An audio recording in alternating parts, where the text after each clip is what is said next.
Welcome to episode 91 of Mo Money, the investing economics show for millennials by a millennial, where our goal is to entertain, educate, and increase financial literacy. I am, of course, the host since day one, MC Mo. Now let's get to the money. Last episode, we discussed how to best use your tax refunds, and one of the things we mentioned was building a nest egg or an emergency fund. According to the Federal Reserve's report on economic well-being of U.S. households in 2017, 40% of Americans are unable to come up with $400 for an emergency expense without borrowing or selling something. 40% is already kind of a scary number, but here is how to make that statistic even scarier.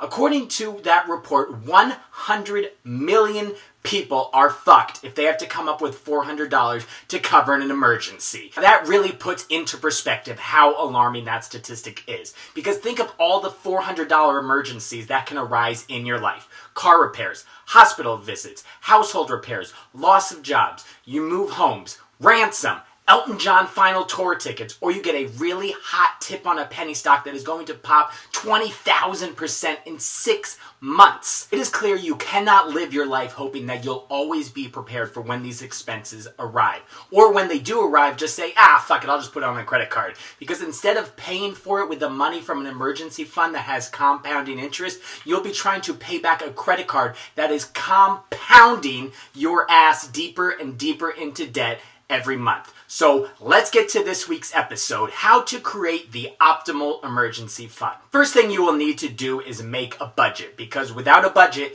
you will not know how much money you can comfortably contribute to your emergency fund. I prefer to make my budgets on an Excel sheet. You can do it on a sheet of paper, or even better, there are now budgeting apps you can download right now on your phone. The popular one is Mint. There's also YNAB, You Need a Budget. There are plenty.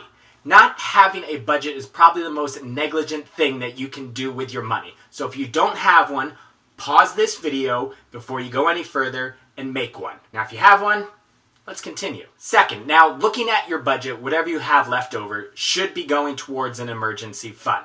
Now, you may be saying to your computer screen, I'm barely making ends meet now, I don't have any extra money. And I understand for a lot of people that is true. But that does not mean there is not money that cannot be reallocated or found somewhere in the budget. Now, I'm not going to say if you just cut back on the avocado toast and buying iPhones, you'd have money to put towards an emergency fund, because that's ridiculous and not realistic. You shouldn't have to sacrifice things that you like, but there is always a way to Marie Kondo your budget for a few extra dollars. Maybe cancel some subscriptions, cut back on going out, cut back on eating out, consolidate your student loans, maybe buy store brand instead of the more expensive brands. I recommend downloading the app Acorn. It rounds up all of your purchases to the nearest dollar and deposits that into an account.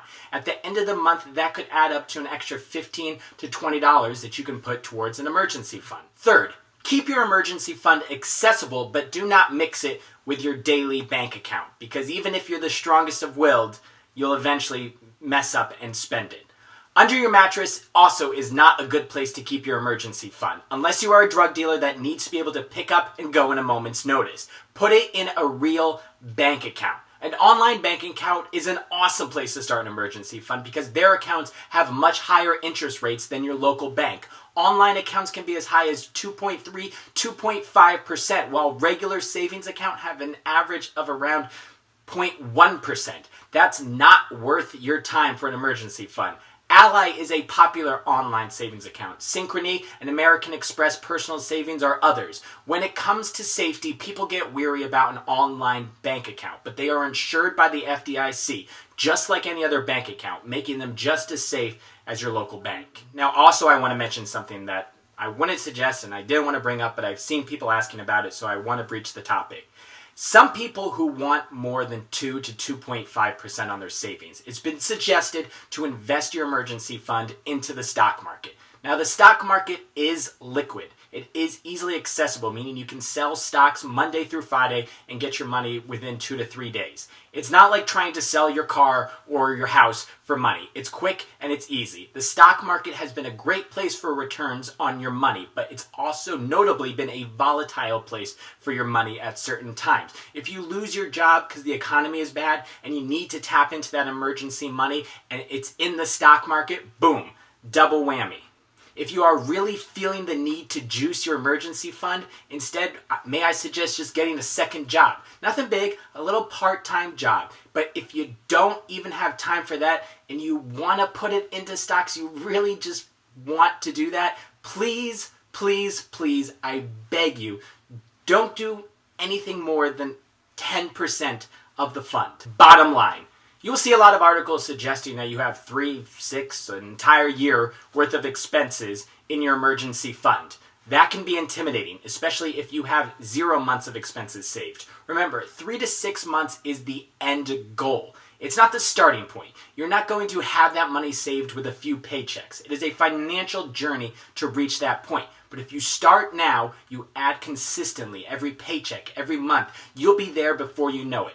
$20 a month in an Ally savings account is $243 after a year, $745 after 3 years. $50 a month in that same account, you'll have $607 after a year. As I've said before, it's all about seeing the big picture now. Recognize the small sacrifices that you make today will be the big returns down the road when you really need them. So instead of having buyer's remorse today, you'll be having saver satisfaction tomorrow. Thank you so much for watching another episode. You can find new and classic episodes of Mo Money right here on YouTube. For now, don't forget to like, comment, subscribe, share. Follow me on Twitter. Follow me on Instagram. Like me on Facebook. Check out the Mo Money Show blog in the bio below. Mo Money signing out.